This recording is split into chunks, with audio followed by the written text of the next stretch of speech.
Hello guys, মোচা রান্না হচ্ছে নিরামিষ। তেল গরম করে ওনার গোটা জিরে দিলাম, শুকনো লঙ্কা একটা তেজপাতা। এবার আলুটা দেবো। আমাকে গোটা গরম মশলা দেয়, আমি যেহেতু গুঁড়োটা দেবো এবং গোটাটা দিলাম না, যেহেতু নিরামিষ করবো। রাখো ওখানে আদা লঙ্কা আর এই টমেটো আমি 3 পেস্ট। আর কাঁচা বাদাম দিয়ে দেবো, কাঁচা বাদাম ভেজানো ছিল আমাদের দিয়ে দিলাম।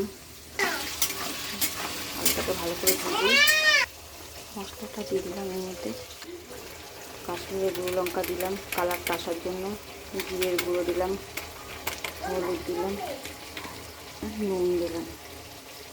এবার এটাকে ভালো করে কষাবো, ভালো করে নাড়িয়ে চাড়িয়ে নিলাম। এবার সেদ্ধ করা মোচাটাকে মধ্যে দিয়ে দিলাম, দিয়ে এবার ভালো করে কষাবো এটাকে।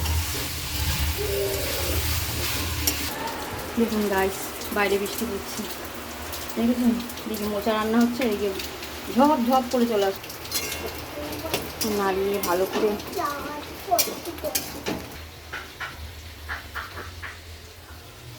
চিনি দিয়ে দিলাম,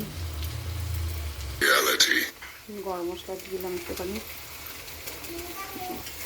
নাড়িয়ে চাড়িয়ে মোচা রেডি। আমাকে ঘি খায়, ঘি নিরামিষ তো ঘি দিলে ভালো লাগে। আমি ঘিটা দিলাম না, কেন বলো তো? আমার বাবা আবার ঘি খায় না।